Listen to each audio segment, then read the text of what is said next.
Reach IV is a premium education advisory that helps students get into top-tier educational institutes globally for their undergraduate, master's, and MBA programs. The Reach IV education specialists have themselves graduated from top international institutes and are therefore well-versed with the intricacies of the rigorous academic process and the kind of attention to detail top business schools expect you to pay to your application. Vibha Kagzi herself is an MBA from the Harvard Business School and holds a Bachelor in Science from the Carnegie Mellon University. She's also pursued courses at the University of California, Berkeley, the London School of Economics, and the Indian School of Business. She's currently the Managing Director India for Minerva, which is a reinvented undergraduate university experience. She is on the Executive Council of the Harvard Alumni Society in India. She is also on the Admissions Council for Carnegie Mellon University and is on the organization committee for young FICCI ladies in India. She has a passion for education and believes that it is the ultimate social equalizer.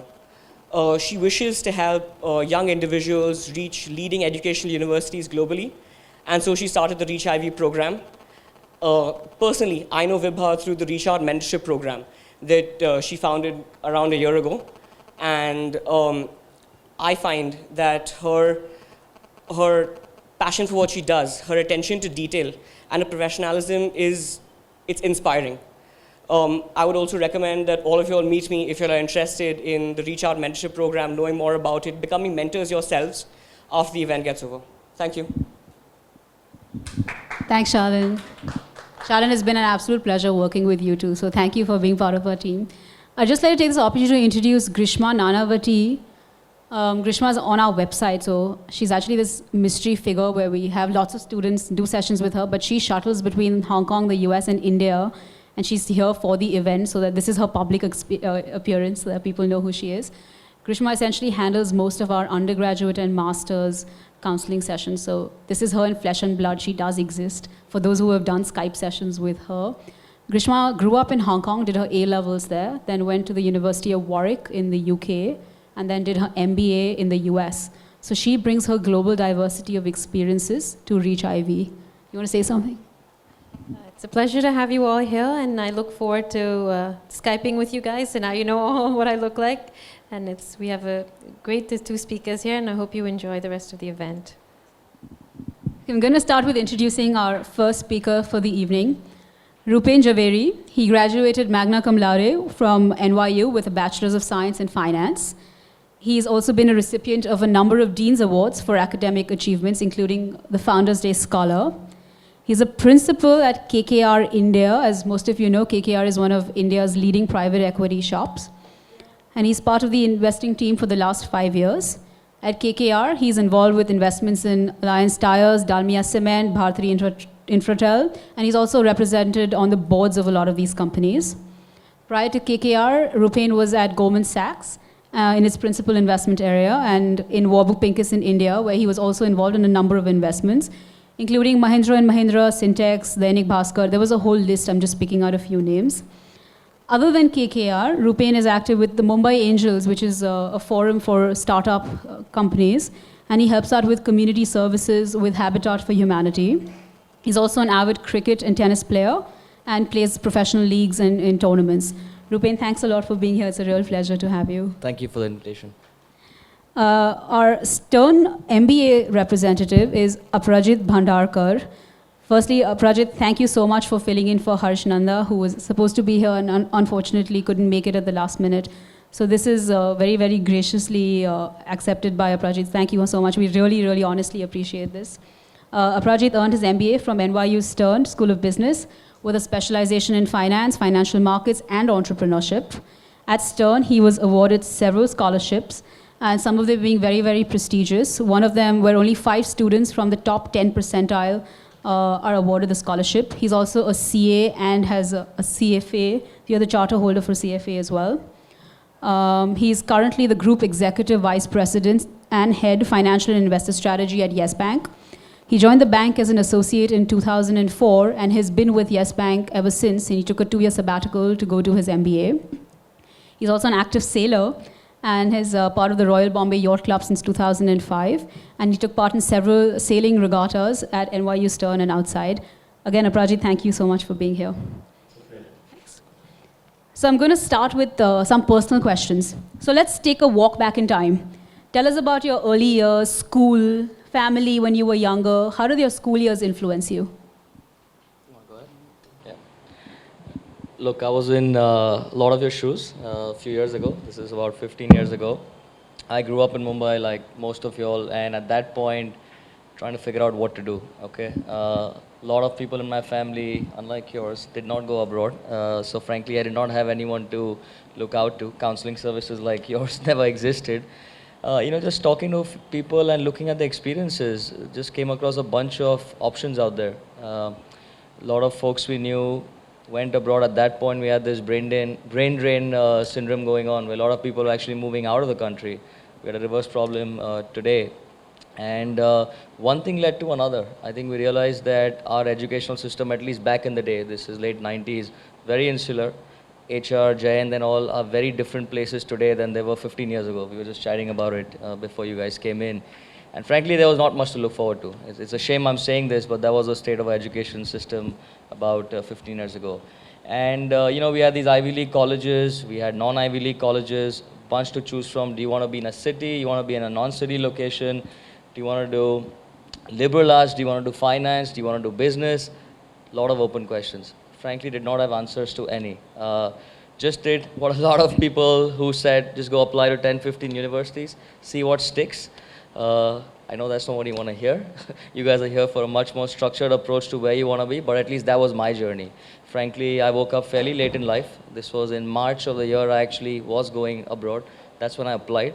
So again, not what you want to hear, but that's my story, very unstructured. But I will tell you, the decision that I've made, very responsible for where I am today, very happy. And as we go on, I'm sure we'll talk more about the specific experiences and why I chose certain universities, but at least that's my quick background. Sure, and you obviously did very well for yourself. So the unstructured approach worked 15 years ago, and now we're here to provide a structured approach. Tell us about your school years, family life growing up. What was it? Tell us about your youth.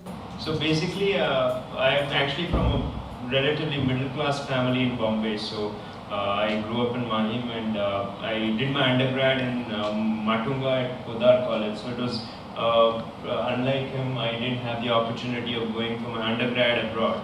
I basically was focused on getting my CA for the most part till I got it and found that it was really boring to be a bean counter.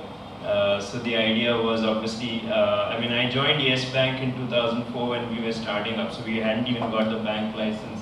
And I joined the bank, and over the period, I also completed my CFAs. But the idea obviously was that I wanted to do a global MBA, not just because it's a great qualification, but also because you get a well-rounded approach towards life. And if you are, what it gives you is a different perspective to the world. You get to meet a lot of people, and I obviously looked at it to get that global approach. So at that time, I actually, Rana himself used to mentor me at that time, and I went to him and asked him that I actually wrote my recommendation as well. So he actually told me that I should do an MBA from a Ivy League school on the East Coast. That's what he told me. So I actually didn't know much.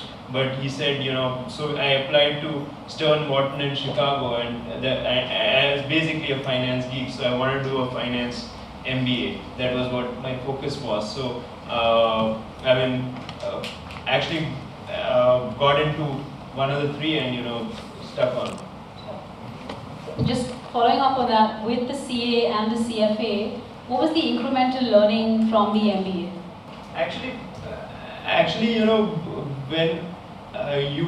when I went in to do my MBA in finance, you think you know it all, after being there. But then when you look at what I learned, it was quite substantial. There were things in finance that, pre-MBA, I mean, I actually didn't have a good grasp of a lot of things, even after having a CA and CFA. I think the quality of curriculum and the quality of professors is quite fantastic. We had, and I actually had the fortunate or unfortunate experience of being in America when the global financial crisis was unfolding. And I used to have a lecture from Rubini.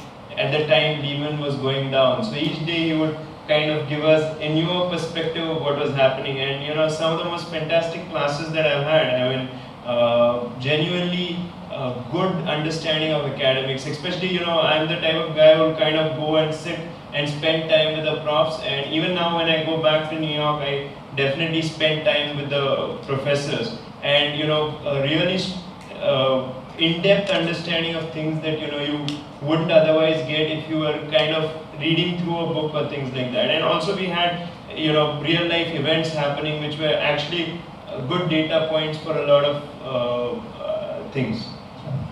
Rupen, talking about your experience at Stern, you also did a concentration in political science. And for those of you in the room who are looking at undergraduate degrees, the United States offers you the flexibility of double majoring in two completely diverse areas. So you could major in music and math, for example, or you could choose to minor in Spanish, anthropology, and do your core in computer science. Rupen, why political science? And then any thoughts on pursuing political science either in the years to come? Look, it's a good question. Again, like a lot of undergrads, when you go there, frankly, you don't know what you want to do. Okay, MBA is a bit different. You made your choice. You finish your undergrad, you have a CA, and you're going for an MBA. But when you're going for your undergrad, your first 2 years are frankly, if you're going to a business school, they're non-business oriented studies. Whether it's a math class, or music class, or cooking class. Don't forget the time that we were there. When we were at NYU, at least when I was, 9/11 happened. NYU also happened to be the place where I think it's by far the most diverse population. I think when you walk in, I don't know what the stats were when you were there, but we had representations from over 100 nationalities or some 120. So you're walking around campus and frankly, the entire NYU feels like New York City. So, you want to learn about these guys, you want to understand why do conflicts happen. 9/11 happened, bam, right when we were there. For 3 weeks we couldn't go to our dorms because they were situated right near World Trade Center. So, just curiosity more than anything else. I did not leave Mumbai knowing I wanted to do political science. One thing led to another. It's a very open society, open community. Unlike India, where I still feel people worry too much about political connotations of what they say, you'll realize when you guys go there, and I'm sure some of you all have already been there, a lot of open debate, a lot of healthy debates. I mean, some of these classes, wish you guys were there, but I mean, they got fiery. On the one side, you have Jewish people, some from the US, some from Israel, you have Arab people, you have Indian, I mean, a whole bunch of things. It was just fun. And it gave us the opportunity to take this concentration. You just left on. Apraj, you spent a substantial amount of your educative formative years in India, and then you went abroad to study. So for all the prospective MBAs here, can you talk about the difference you've experienced in the education system in the US as compared to India? Some of the pros and cons, some of the stark contrasts you saw between your education here and in India and the way it's taught there.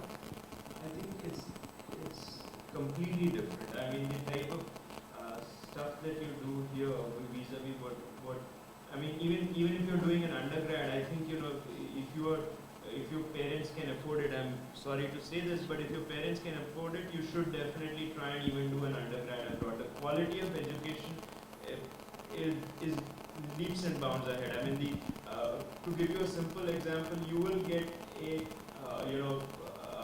when I went to my economics class and I had a major in economics from when I did my undergrad, and I realized that I didn't understand economics at all. So the quality of, I mean, you look at national balance sheets, you look at things in much greater detail and with much more practical orientation than what you do in India. I mean, in India you don't have enough projects, you don't have enough classwork, and you don't have.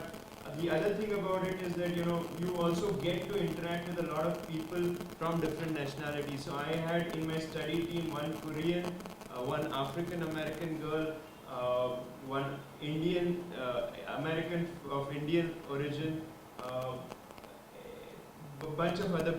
I don't remember. Was there? I think there was one more other nationality.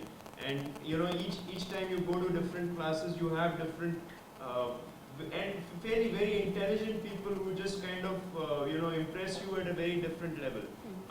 So it does help to go to a fairly good university abroad for undergrad or your MBA education. I think that, I mean, it pays for itself in the long run. Sure. So you're saying it's the diversity, it's the application-based teaching methodology, and the fact that you get to interact with some of the best and brightest across the globe. Great. Okay, let's move on to some NYU-specific questions. So obviously, one of the biggest reasons everyone here wants to go to NYU is because of New York City. So can you just sort of explain how this campus integrates with the city, with the Washington Square location? And you said you were right opposite the towers when 9/11 happened. Does the school lack a campus feeling? Because that seems to be the pushback from a lot of parents saying, hey, I don't want my child to be in a big city. I want my child to be in a secure campus. So while it's obviously great from a student's perspective, can you just talk about both sides of the coin? Sure. Look, there's no running away from the fact that NYU is not a campus school. So I think if you're looking for a campus school, I mean, there are a bunch of universities on the other parts of the Eastern Coast or Midwest, or for that matter, California.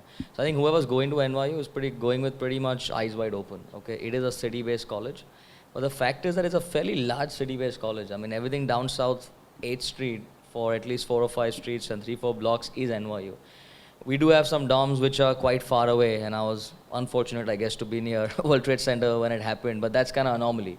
Most of college life is centered in a fairly walking distance for all of us, whether it's staying or educational, MBA schools, undergrad schools, etc. I think it's an individual choice. I think there are people who like the college life, which is campus. I think a lot of us, when you go there, you're like, I wish I had the campus life. But I'll tell you, come Thanksgiving, come spring break, a lot of the same friends that we have in other colleges, they were like, wow, you're in NYU, that's so much fun. So I think you got to make the most out of what you have. The benefits of being in New York are the benefits of being in New York. I mean, everything is accessible to you. Everything is at your doorstep. Jobs-wise, which I know you're going to talk about later in your questions, I think we'll touch upon that. So I think it depends on how you look at it. Sure. I mean, from Pittsburgh, every Thanksgiving we were in New York. So every opportunity we got to get out of Pittsburgh from Carnegie Mellon, we'd have that aha moment where we were like, oh, I should have gone to college in New York. Would you like to add anything from the MBA perspective? I think from an MBA perspective, I don't think you have too much of a craving for a campus college per se. I mean, you want to go to a college which basically does extremely well in the field that you specialize in. So for finance, I think NYU will be second to none.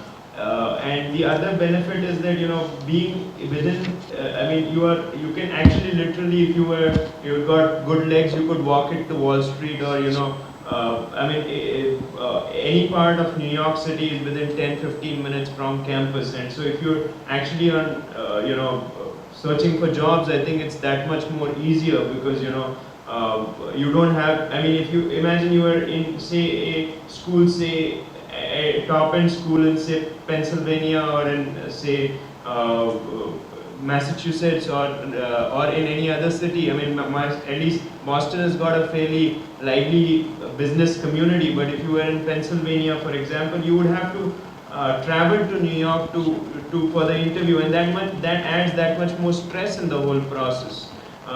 So, you know, it's far more easier to kind of get networking opportunities if you are on campus. And the second thing is, I mean, if you like partying, there is no city like New York City. I mean, I just put it hands down. I mean, it's one of the best, I mean, arguably the best city that you can go to. It's, you know, just go out there and party. If you like to party, that's the place to be. One of the few places where there are more women than men. So if you're a guy, more so, go enjoy yourself. I think we could end the seminar now. Everyone in the audience knows where they want to go to school. Tell us about the NYU Strawberry Festival. This has come up in a lot of my conversations with Stern alumni. And also tell us about other extracurricular activities that you were involved in while on campus, just to give us a flavor of non-academic occurrings at your campus. This is one area that probably the school made up for not being a campus college. What used to happen during these festivals is for a block of 4 or 5 streets and 4 or 5 avenues, it was basically shut for the whole day.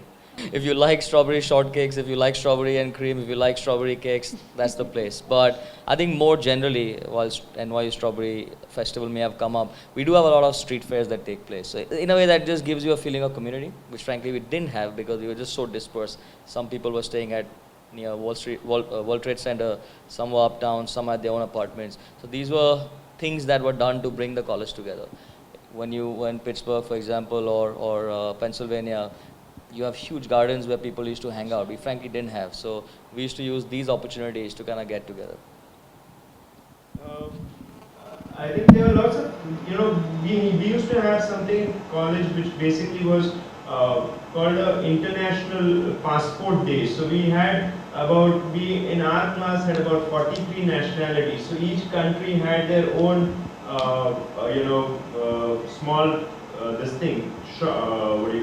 counter, and they had their own cultural cuisine there. So you could kind of sample 40 different countries in like half an hour, eat as much as you want, sort of buffet. And then we also had these dance things post dance and cultural events post that. We also had something called Stern Follies, which used to be quite exciting, where we would have the whole second year students kind of perform on campus with kind of mocking professors, mocking the class, etc. And it was pretty exciting.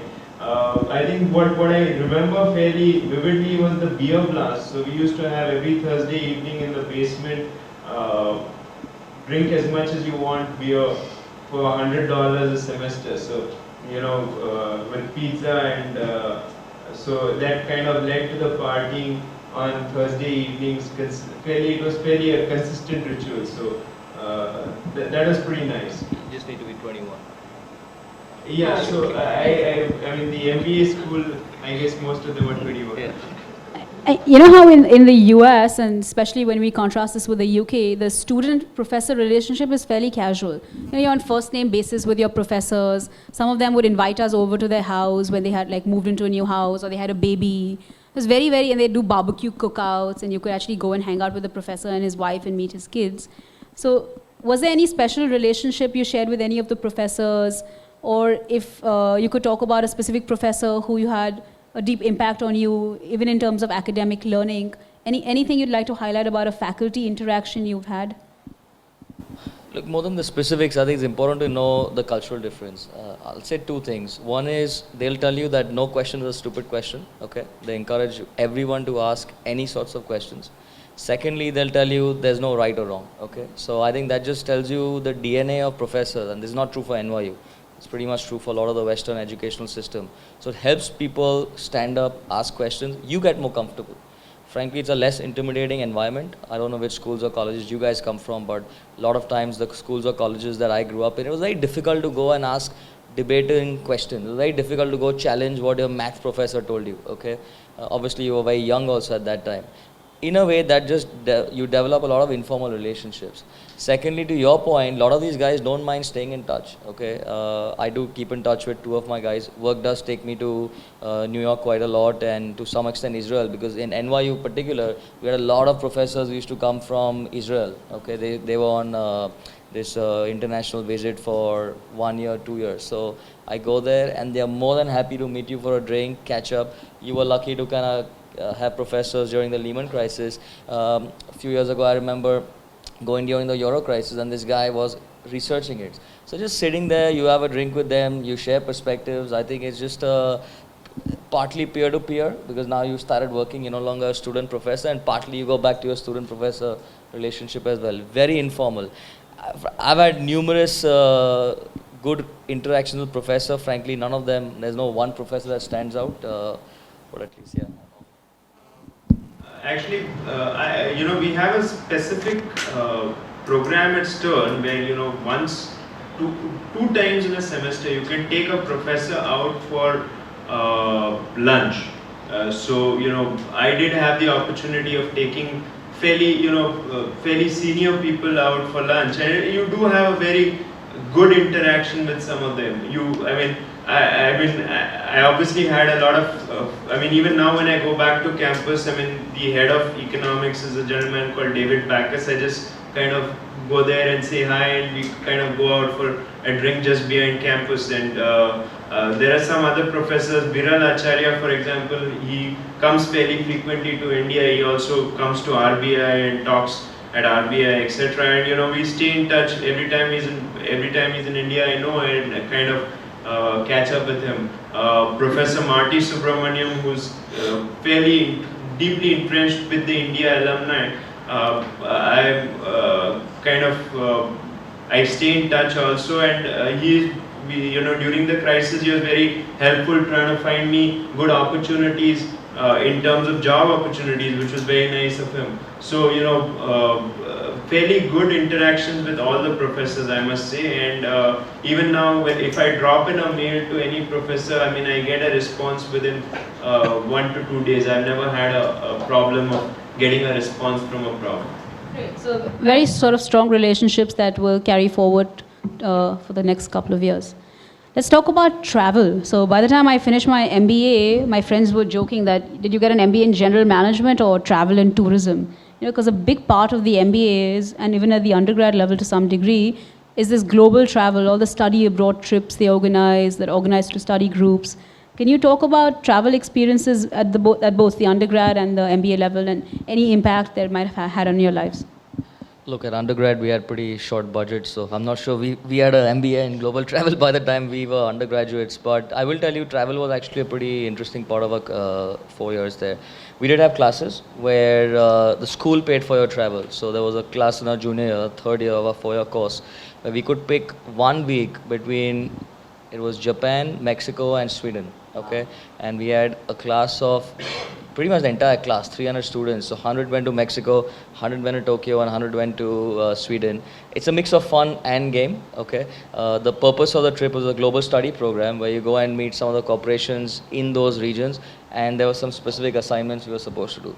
But it's another bonding exercise. You were there out with 100 of your peers.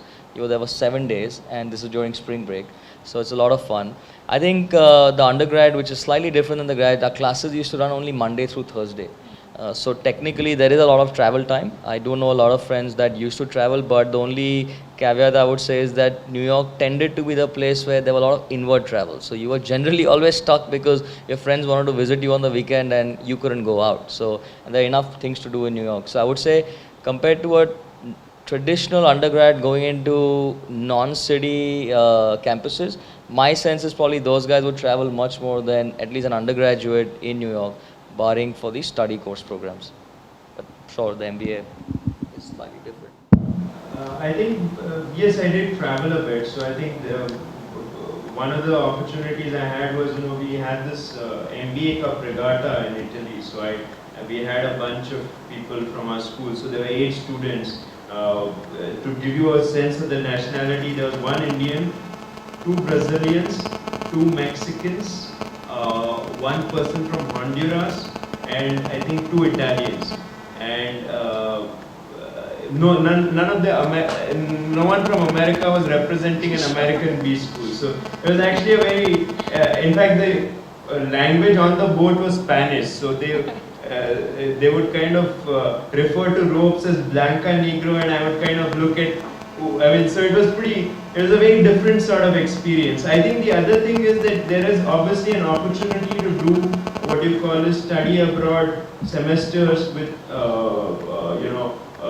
we have a tie-up, I think, with LBS, London School of Economics. I think there are a couple of French schools, HEC Paris, if I'm not mistaken. I think there are some other, IE Madrid, they have so we have fairly strong exchange programs across the Atlantic, and I think that it's kind of interesting to do a semester in Europe, because you also kind of get to learn a different language if you are interested, and get to learn a different sort of culture. So to that extent, that's great. I didn't have that opportunity at that time, probably also because I was much like him working on a very constrained budget. But you know, if you do have the opportunity and the wherewithal, I think study abroad program is very well worth it.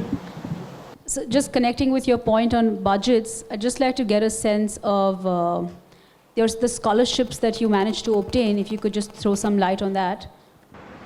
I think I think this year's batch, I think there have been quite a few scholarships that people have been offered. So the good part is that I think Stern has been fairly liberal in the last couple of years with the batches to give good scholarships. In my batch, I don't think there were too many scholarships in the first year. I think one of the girls had got a small scholarship. I had some scholarships in the second year because of academic performance. But also you do kind of cover up some of your costs by working on campus, which also helps you kind of build relationships with professors. So I probably TA'd for about 7-8 courses, which kind of covers up at least the second year living cost purely by working as a teaching assistant, and it's a good experience because you do develop good relationships with some key professors over a period of time. Okay, so there were merit-based scholarships. There are merit-based scholarships. So again, talking about merit-based scholarships, Rupen, you graduated magna cum laude.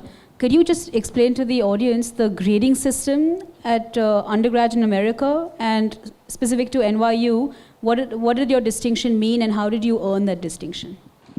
It's a fairly objective system, a bit like India, frankly, when we have marks out of whatever, 7,500. The GPA system goes to 4, and Magna Cum basically is a culmination of your entire 4 years or 3 years, depending on how many years you were at the university, and what was your weighted average GPA across all your courses at the company, at the university.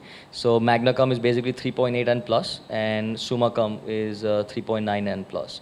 And frankly, I don't remember the stats, but like Summa Cum is less than 1% of the graduating population, and I believe we had about 480 or 490 in our class, and Magna Cum is 2 or 2.5. I just don't remember the stats, but basically it's purely linked to your GPA. There's nothing additional you need to do, and how do you arrive at this GPA? I think every class has their grading systems, right? There's A plus, B plus, fairly objective. So you know exactly going into these classes what you need to do to achieve that. And I think we've spoken about this before. The system of education is very different. It's not about just reading up every word in books given to you and going prepared. I think it's really more reading and a lot of multiple choice questions. There's no right or wrong answer. A lot of it is open-ended. So I think, it's a culmination of GPA.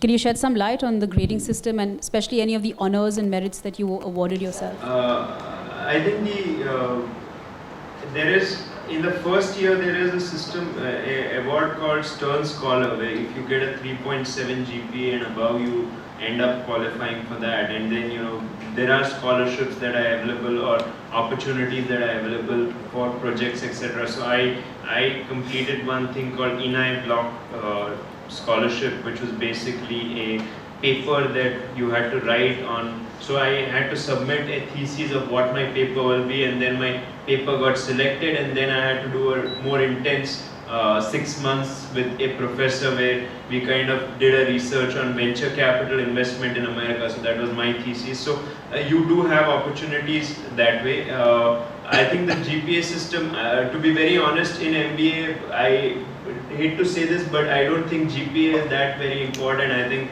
your ability to network, what you make out of the course is more important than just purely GPA. Because unlike undergrad is more GPA focused. I think MBA, there are many MBAs in my class who got great opportunities probably with GPAs just barely crossing 3. I mean, I'm candid about this. So GPAs is not that important. It's about how you make the best of your MBA. That's probably a more important thing to consider. So I'll just add one thing to both Rupen's and Aprajit's point. What Rupen said about de-emphasis on exams because it's application-based learning. a lot of tests are also open books. So at HBS, all our final exams were open book exams, and each final would last for 5 hours. So you would think that you have 5 hours and all your books and all your notes, and you can do the final from home. So I used to be in the dorm room with all my books around, but it doesn't help because it's all 100% application based, and they know that. And there's an honor code where they just assume you're not going to cheat. So you're by yourself, you have a timeline, you start the test and you end it. So that's the level of flexibility, and that's the thought process and the mentality in the way the exam questions are even set. I forgot what I was going to add to your point. No, actually, I had an exam in a class called Advanced Futures and Options, and you could take whatever books you wanted to, and you would still not understand what was written in the paper. So, after studying for it was really kind of. That was Marty Subramaniam used to take that course, and it was kind of. I had a great study team partner who did all our homework. So in that sense, my homework was done by my study team partner. So I hadn't kind of studied well. I had till that point in time done exceedingly well in the course thanks to my partner, and then I realized, gosh, this exam is a bit tough. So. And to your point about the grade de-emphasis when you come to the MBA compared to the undergrad, a lot of schools have a grade non-disclosure policy. What that means is basically whatever your score is for the undergrad, your transcripts go to the employers. So when I got my first job in New York with BlackRock, I had to submit all 4 years transcripts to the BlackRock human resource team before they made me my final offer. And that's completely not true at the MBA level. No one ever asked me for my grades or my transcripts because they're not allowed to. There's a grade non-disclosure policy at the school. Though to get into a top MBA, you obviously do need the grades from your undergrad. So till that point, I think focus on your grades, and once you're at the MBA, then as Aprajit said, it doesn't really matter. Let's talk about things that happen after school. So like the alumni network that's very strong here in Bombay, and you're both very active with the Mumbai alumni chapter. Can you tell us ways in which the alumni network has actually helped or enhanced your profiles? And how have you also contributed to the NYU Stern alumni chapter? And I know you're both here at this event, so you're both obviously the mindset of actually giving back and contributing to your school. I would say it's a young but growing alumni. I think we have a lot of members who've realized the benefits of being part of the alumni, because a lot of times I would say 8 to 9 years ago, frankly, the alumni wasn't working as well. Then we had change in leadership, and there were a lot of social events that were organized. So the start of any alumni generally is, let's get together and have fun. One thing led to another, where it was just alumni getting together and chit-chatting, and then alumni getting together, having events for prospective students also to go to NYU. Then the admissions college, admissions team at NYU and many other, the dean including, realized that, India or China for that matter, are huge filters or huge funnels for schools, for kids to go to their school. They realized they need to actually liaise with them much more than just coming once a year, twice a year. So if you remember, just 2 months ago and another one 6 months ago, we actually had a very large event which was sponsored by the NYU faculty as well as deans. They came down. A lot of people were invited. A lot of corporates as well as business leaders also invited. Nothing to do with Stern, just famous people to come and talk and give their perspectives.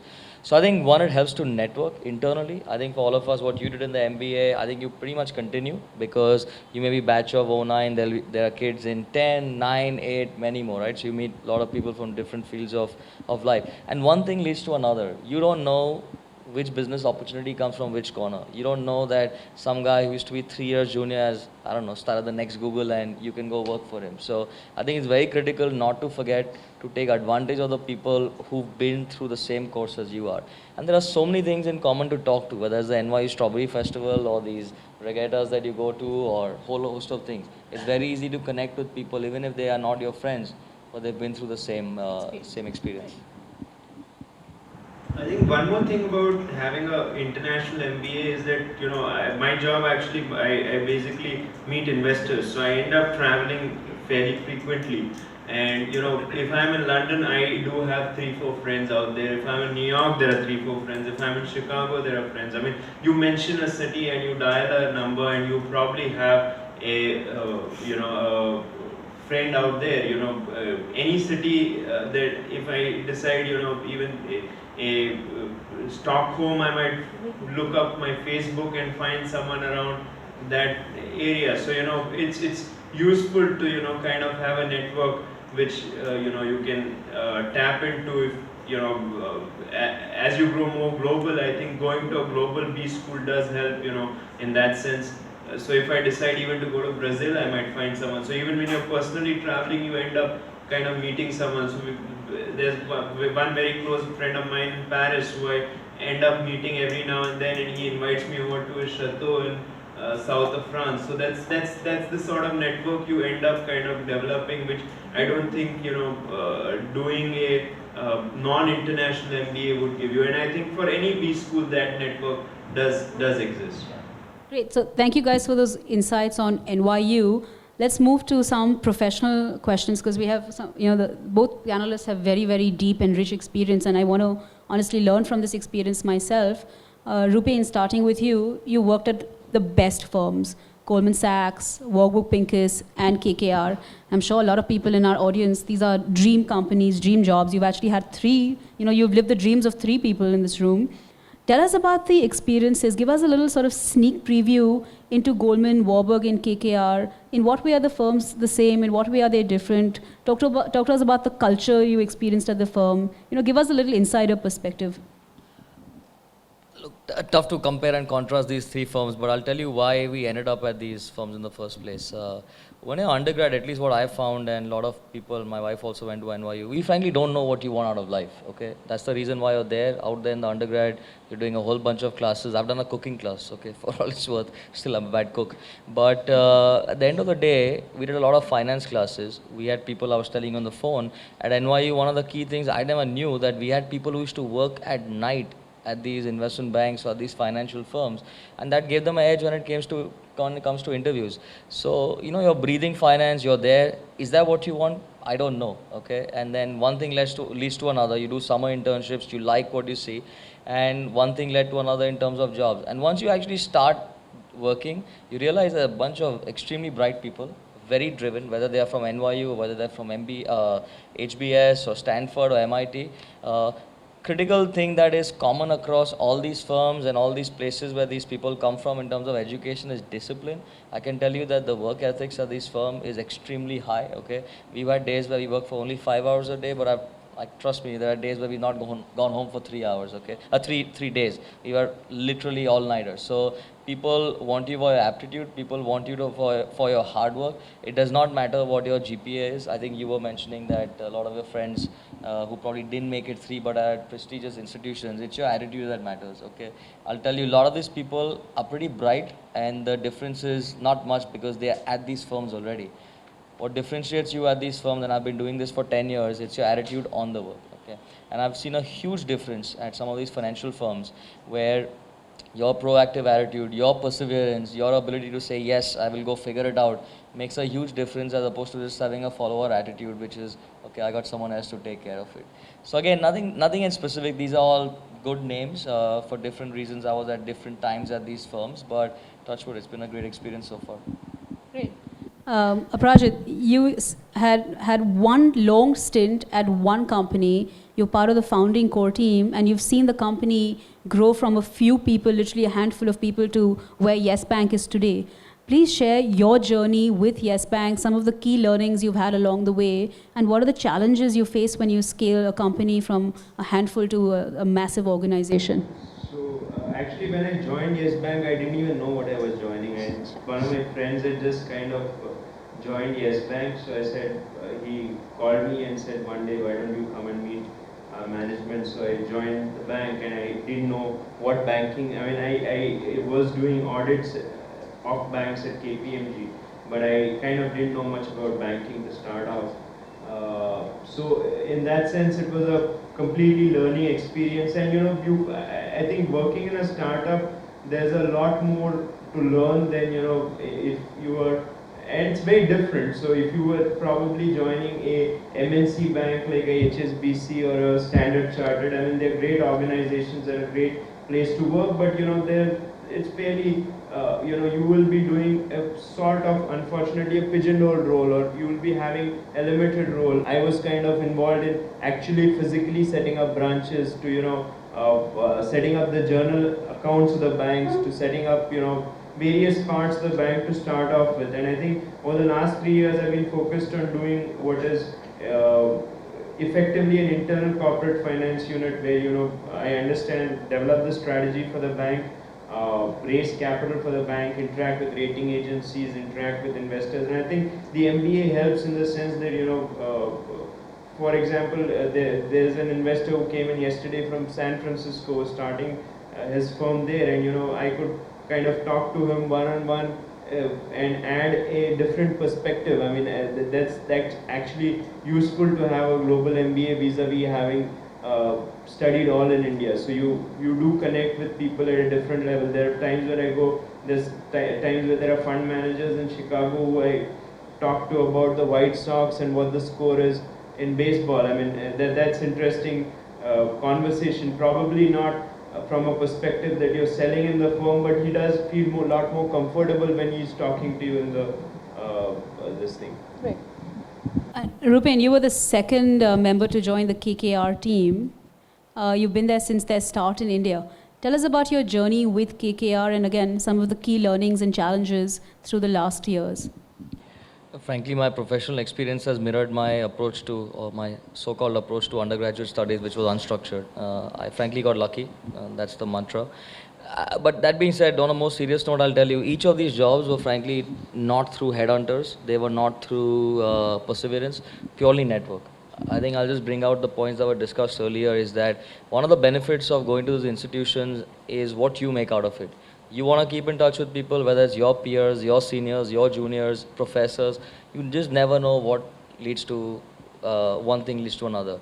At KKR, frankly, I was at Goldman Sachs, 3 years into it, great time. Lehman crisis happened, the world was about to come to an end. Goldman did not have any direction in India, so I said, look, let's just figure out what to do next. Guys keep on calling, met someone at CCF for a drink, one thing led to another. He said, hey, will you be interested in this opportunity? I said, sure, sounds interesting. So it wasn't something I sought out. It was because someone I knew, that someone knew someone else who worked at KKR, who knew there was a job opening. So, one thing led to another. And, once you're at this firm, we spoke a little bit about the key success factors. Those are common, okay? Nothing changes. It's been 5 years. It's intense, okay? I had no white hair before 5 years. It's changed. So I think you got to be prepared for what you're walking into. But otherwise, it's a very interesting time to be here. What, according to you, makes an ideal candidate for NYU? What is sort of the right fit NYU student, both at the undergrad and at the grad level? I think you can take the first one. Look. Frankly, my experience is obviously dated, so I don't know if things would have changed right now. But I'll tell you from our experience back in the day, they did look for a lot of diversity. Okay, 20 years ago, 30 years ago, a lot of the candidates did come from the US. Okay, at best Western Europe. As we've seen, the percentage of not just Indians but Chinese and other Southeast Asian countries did increase. So partly, it frankly helps where in this part of the world you are accepted. Secondly, at the undergrad level, there is reasonable emphasis on results. Okay, what were your academic achievements in the 10th grade or 12th grade? What are your extracurricular activities? I can tell you that just because you got 98%, and these days it seems everyone gets 98%, does not help, okay? Were you part of, I'm making it up, cricket team? Did you have any leadership experience? They really care about leadership. Were you your head elocution person in your school? Did you head your dramatic society? Were you the head of a football team? Anything. It does not have to be elocution, dramatic, but they're looking for leadership. I think that was very clear in the way they were screening people. And lastly, they want to know that I think at the undergrad level, they don't frankly have interviews. Okay, that's primarily at the MBA level, which you'll talk about. But the way you come across in your essays matters a lot. 15 years ago, I wish Reach Ivy was there because, again, I feel I just got lucky. My essay was frankly not very good when I look at my other friends, other peers. But it just happened that I got into NYU. But the emphasis on the essay, we at a school level are not trained to write one-page essays in India. Somehow our system loves 5 pages and 10 pages and 20-page essays. If you can't write your story in 1 page, if you can't communicate your resume in 1 page, it's a big problem. So I think please take advantage of people like Rich Ivy. But jokes aside, I think it's a full package. Where you're from, leadership experience, how can you communicate your story on a piece of paper. And these days I'm told people are going the extra mile by sending videos also. I don't encourage sending videos, but there are very unique experiences people are sending through about themselves. Some unique skills they have, unique characteristics they have. You can YouTube all this, but I'm told that exists these days.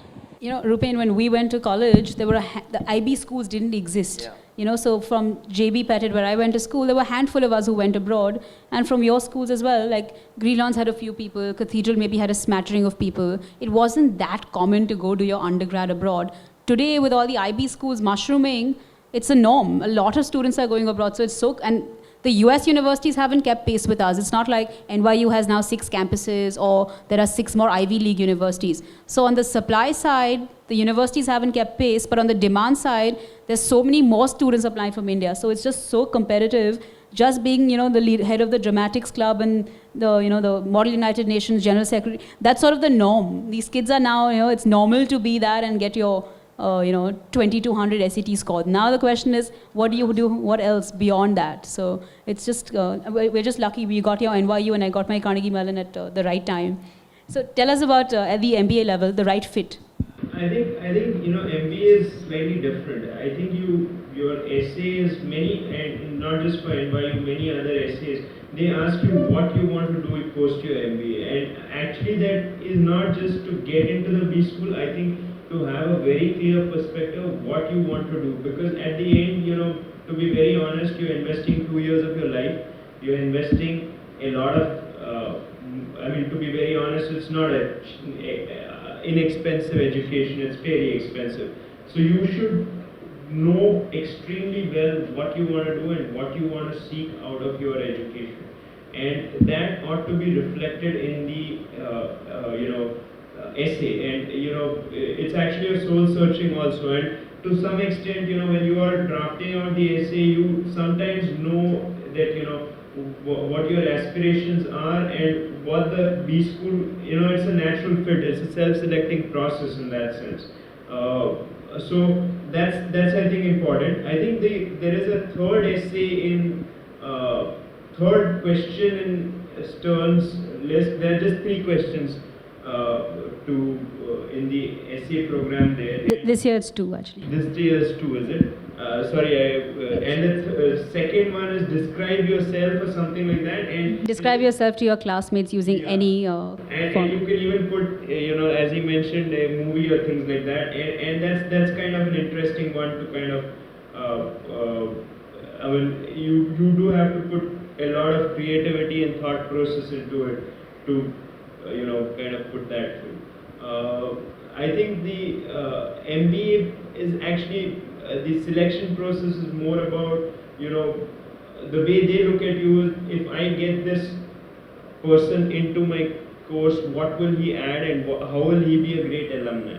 And that's what they want. And I think all B schools want to find winners at the end of it. And that's what makes B schools good, in the sense that their alumni are successful. So they actually look to see. Obviously your past record is fairly important, but what your vision is for yourself in the next few years, and that's kind of reflected in the essay. So the essay is probably the single most important thing. I think GMAT, things like that, do stack up. They are all hygiene factors, but your vision about yourself and your exhibited leadership skills are what I think would be important things. Yeah, so actually that's a very common joke between all the counselors at Reach Ivy. It's not that the business school makes you so successful, they just pick very successful people to start with. So a lot of people will say, oh, but isn't that what business school is meant to do, make me a leader or teach me these skills or whatever? And we say, no, it's a catalyst, sure, but they're picking people already who are fairly successful in their domains over 3 or 4, 5 years of work experience. So schools are very smart, they just go out and pick people who are already successful, and then they have a stamp of NYU Stern or HBS or Stanford or whatever, but you've already accomplished so much in the last 20 or 25 years of your life that you make the school's job much easier. Okay, I'm going to open up for Q&A now, considering we're short on time. If you could just raise your hand, someone will come around with a mic. So just raise your hand and you can ask a question. Please don't get into your specific GMAT, GRE score and all that. Just make it relevant to everyone, please.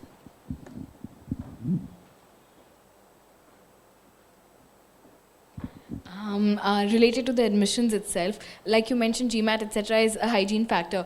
But how important are your undergrad grades when it comes to these universities? Something like a scraping through 3, would there be any hope, or should we? So I don't know if we've miscommunicated this, but the GMAT and the SAT for undergrad do matter. It's not just a The GPAs. yeah. So even the test scores, the GMAT, GRE, SAT scores definitely do matter. Your undergraduate GPA, when you apply to business school or for a master's, even for that matter, do matter. What the point we were trying to convey earlier is that once you get into school, once you're in the MBA, then you can have a great time in the MBA because you know what, you're already in. Yeah. So it's getting into school that's difficult. Everyone's going to get out. All right. So the scores do matter. All right. Thank you.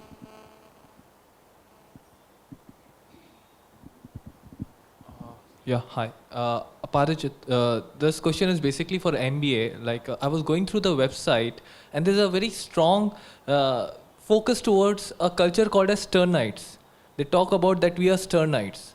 Now, can you just shed some more light that what this culture about Sternite is? I have one more question. Generally, B schools, when they are looking at a candidate, they want a candidate who is going to stick to them. It's not that the B school agrees and says, yes, I want you, and then the candidates then go for another school. Now, NYU has Columbia very next to it, and so NYU always wants to understand that why you're choosing NYU over Columbia. Why not you're going for Columbia? So what is something which differentiates NYU from Columbia? I don't think I was never actually asked this question that, you know, why, I mean, you actually, as I told you, when you're actually writing your essays, you realize that, you know, some schools fit in and some don't. So, I mean, you know, if I had a purpose of doing, say, you know, if I wanted to do general management, or let's say I wanted to do something in marketing, my choices of B school may have been slightly different. I would have applied to different schools. So, you know, it's a choice that you naturally fit in. I never seen Stern actually ask whether why would you not go to Columbia or not. I have never had that question when I had this thing. I think this Stern, the only thing that, you know, you have as Stern MBAs is that we are fairly, you know, we've got a very nice sort of, I mean, easygoing sort of student association. So, you know, I never had, even during the 2 years, strangely, I never had any conflicts with some of my classmates. I mean, it was a fairly easygoing class. So, and you know, it's a very friendly sort of culture. So that's something that's, I think, different from, and obviously being in New York, I think there is a lot more partying that happens on campus. I think it does extend a bit more. I mean, there are obviously advantages that overlap between Columbia and NYU, right? The location, they're both set up in New York. They both have access to some really good faculty. There are faculty that teach specifically at NYU Stern that you won't have access to at Columbia and vice versa. So that's one way in which they're different. Columbia also has lots of other divisions that are really good. So like the School of Journalism is really popular. SIPA, their School of International and Public Affairs, is very popular. Whereas NYU has the Tisch School of Film. So it depends on, you know, what is your interest. You know, while you're at Stern, you could take a class in film. So if that's something you ever want to explore, then you might want to consider going to Stern over Columbia, because they're both very strong finance schools, both located in New York City. Actually, strangely, there is this film called Lunchbox, which was out yesterday. One of the alumni, one batch junior to me, is an MBA from Stern, who's the director. Ritesh Batra, right? Batra is actually. So I never knew that. On my Facebook, it just popped up that this guy said, "Go watch it," and I saw, and then I went and saw Lunchbox on Wikipedia, and I realized he was the director. So it's kind of strange. I think if you are interested in filmmaking, also it's a very I mean, Stern and probably the other school is probably UCLA, which has got good. So actually, I happened to be on an audience to Ritesh Batra on a panel last weekend, and he talked about the Stern MBA and how for Lunchbox he raised money from various production houses in Germany, Belgium, and in India. So it's a global production and not an Indian one.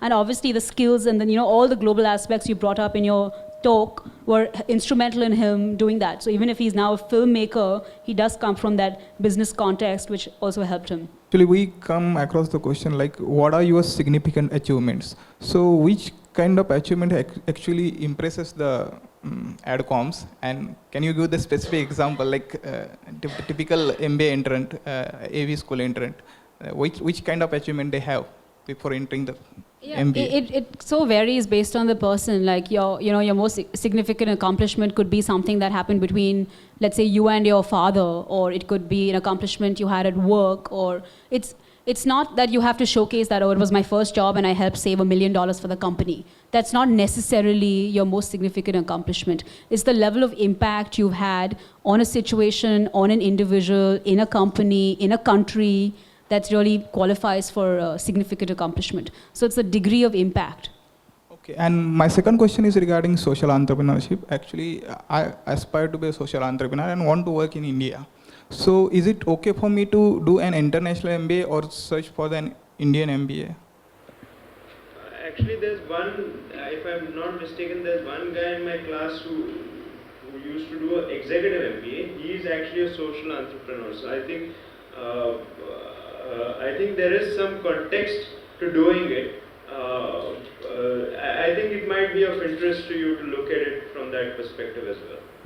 A lot of the universities now have social enterprise clubs on campus, as we talked about different clubs and associations. Social enterprise is very, very big in the US, as you can imagine.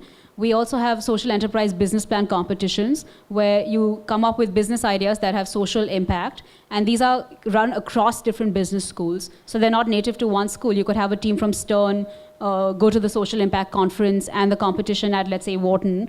It's a very, very big theme, and you find a lot of MBAs now moving to social impact companies. There are several social impact investment funds even here in India, and they recruit predominantly from top undergraduate and MBA programs. So good way for you to segue into, let's say, the Acumen Fund or Dasra or Dalberg, which are really prominent firms in your space, would be through one of these top MBA or top undergrad universities. They probably wouldn't look to hire from India as much. Actually, you are right. Just to kind of, she's refreshing my, so there is a social enterprise club. Yes, there are few people from my class who are in Acumen also, who have joined in. And I also actually participated in a social venture capital competition at I think it was Keenan Flagger in USC. So there are good experiences that you have at a B school level also to kind of do social enterprise. And think about it, you would have had friends working at KKR and at Yes Bank who potentially might want to invest in your social enterprise. So not that everyone goes into social enterprise, but there are definitely few people, and then you'd have the benefit of someone like them, their experiences and potentially their capital to invest in your company. Thank you. Thank you. Aparajit, what was your profile before you applied to the B schools, and how many B schools did you apply to, and what was the kind of list of schools? So actually, I had a CA and a CFA before I kind of, from an educational perspective, I probably had about 4-5 years of work experience, and the idea was obviously I wanted to do a finance MBA, so my focus was on the East Coast. I applied to 3 B schools effectively. I did want to kind of spread it out more than that. So I was very focused on getting into one of the 3 B schools. I was ambivalent between any of them. And this is an approach that a lot of people follow. So when I applied, I only applied to 2 schools. And when we're mentoring students now who are applying, and we suggest applying to at most 5 to 6 schools. Unlike at the undergraduate level where we were applying to a bucket of schools, you apply to 8-10 schools because the process is different. They have a common application form. So you fill up one form and then you can say, okay, you check the boxes off and say, okay, Harvard, Princeton, NYU, or Yale, whatever. But at the MBA level, each school, as Aprajit mentioned, there are essays that are specific to NYU and there's essays that are specific to Columbia. and then the recommendations, and you don't have the bandwidth. And honestly, if you're applying to 10 schools, you probably don't have a really good reason for why you want to go to a specific school. So we recommend coming to events like this and going to the school-sponsored events as well to really understand each school's philosophy and then flesh out which schools you'd want to apply to. But then when you're not really sure about what you're going to get into, you have your dream schools, practical schools, and safe schools. And that's how you basically divide your schools and then apply. So then automatically, if you take 2 in each or 3 in each, it goes to some 8, 9 schools. No, actually, you see that's exactly what the essay also does. You should know exactly what you want to do post your MBA. So in that sense, if you know exactly what you want to do post your MBA, you are going to narrow down to 2, 3 schools. I would, and if you are actually employed or having a business or whatever, and you're planning to juggle between applications, each application is a fairly rigorous process. I would rather concentrate on 2 or 3, max 4 applications with a lot more intensity and maximizing those chances than kind of applying to 8 or 9 not well fleshed out applications. So in my case, I didn't do dream target safety. It was only dream, and my 2 dream schools were Harvard and Wharton, because I had visited the other schools and for whatever reasons had concluded that these are the 2 schools I want to go to, or I wouldn't have gone at all. So you have to see what works for you. For a lot of people, they say, hey, I definitely want to go to an MBA.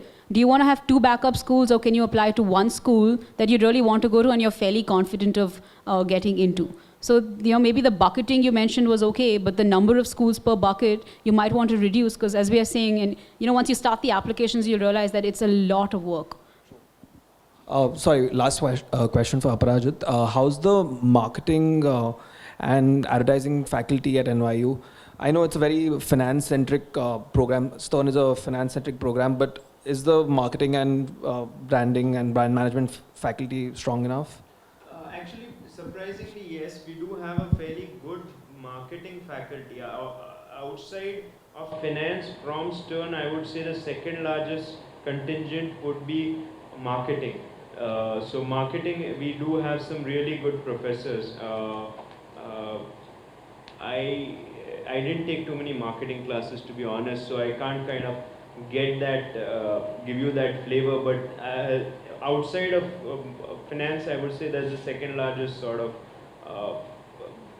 batch of students going out. And recruitment-wise as well? Recruitment-wise as well, I think a lot of my classmates do get into the consumer staples, and there are a lot of pharmaceutical and consumer staple companies in the tri-state area, New York, New Jersey, and Connecticut. So you have GE, you have a bunch of pharmaceutical companies in New Jersey. So there is a lot of scope to kind of good opportunities out there for marketing.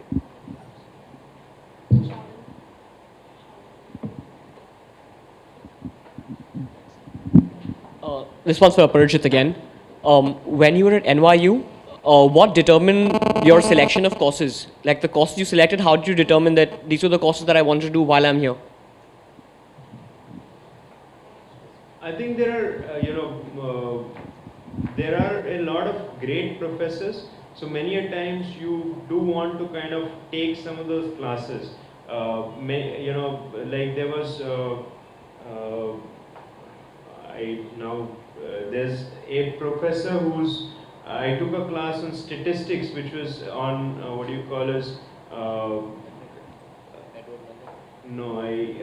it was more of, I'm kind of, it's now missing me, but he basically was the pioneer in, let me just Google it up and tell you. I'll kind of tell you later on, but GASH, the GASH approach which was there, and he was a Nobel Prize winner in 2001 for inventing GASH. Now it's basically a statistical method of understanding volatility, and we had a lot of good volatility data in 2008-9. It was not a great job market, but there was great statistical data available on volatility. So, we got to learn a lot of good stuff in that class. So selection of class is actually a mix of deciding what you want to do, both from a long-term career perspective, and sometimes figuring out, also trying to get a breadth also, because MBA gives you an opportunity to do certain things. So I did take a lot of general management classes also, which kind of help you with or technology classes, which kind of help, because I'm fairly left-handed with technology. So it helps to take some of these technology strategy classes and general management classes, which are fairly useful. But won't there be competition? So, assuming this guy won a Nobel laureate, there would be like everyone wanting to go to him. So, how do you ensure that? Surprisingly, no. It's the class is that boring. With if I were to kind of give you the full form of GASH, it's kind of intimidating. So it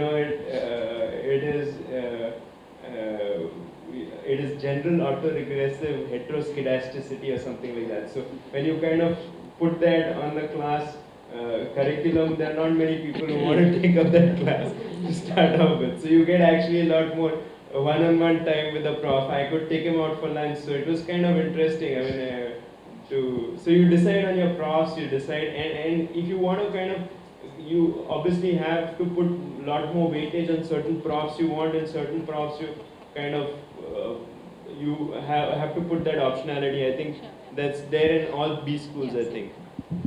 Thanks.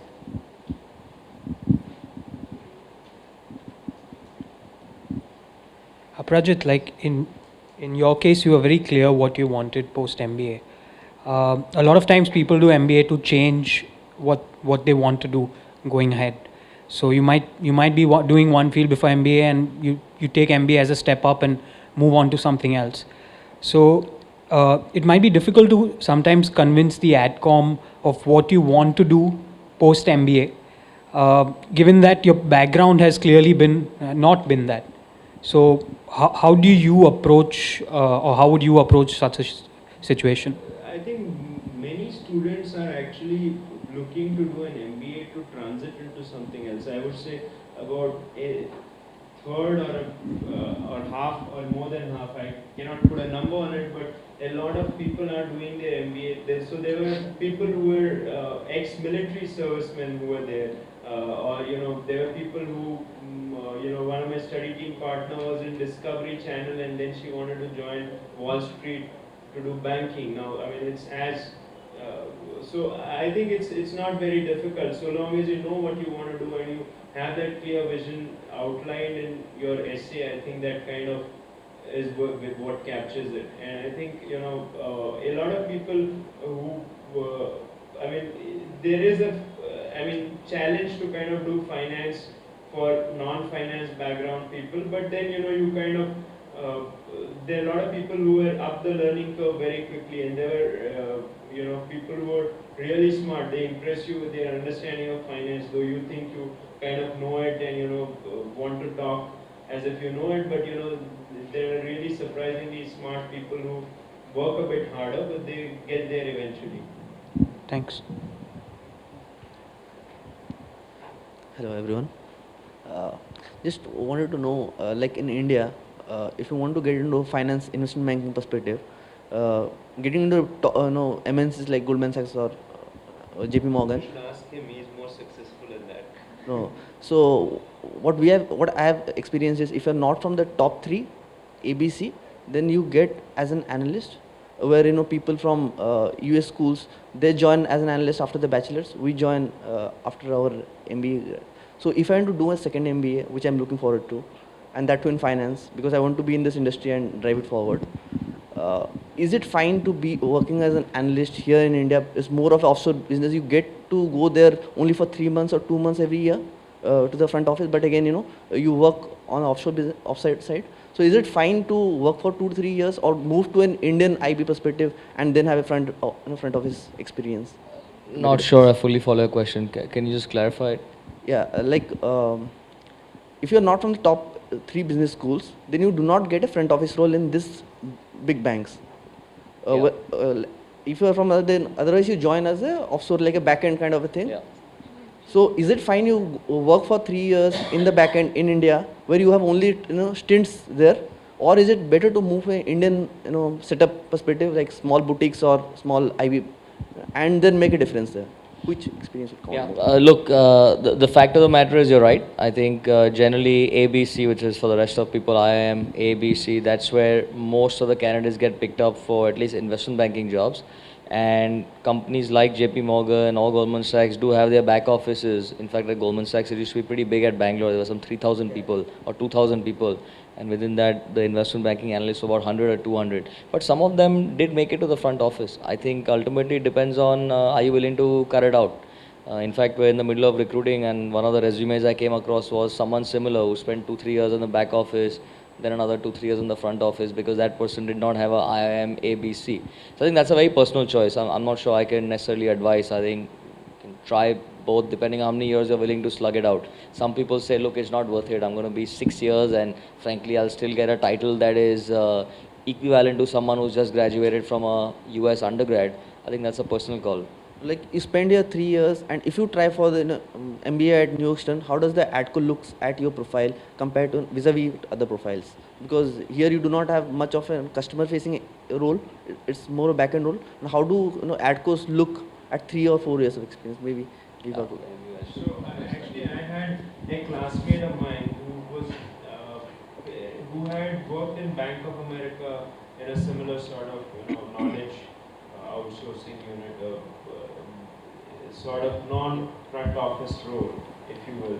And he did manage to transit. He is now with Credit Suisse in the New York office doing investment banking. So I think there are, it's a personal choice. I mean, you can also look to work with investment bank, local Indian investment bank also, and get that much more experience, and eventually get an MBA. So if your dream is to go on to to work in New York or London or something like that, I think the potential of doing a MBA from one of the B schools in US is useful because you do get that much opportunity for 2 years to kind of network and get in there. So I think doing either of them is fine. I don't think that kind of affects your. Thank you all for those valuable contributions. Just something small for you. Thanks a lot, Ed. And the speakers will be around for another 10 minutes, so feel free to just reach out to anyone.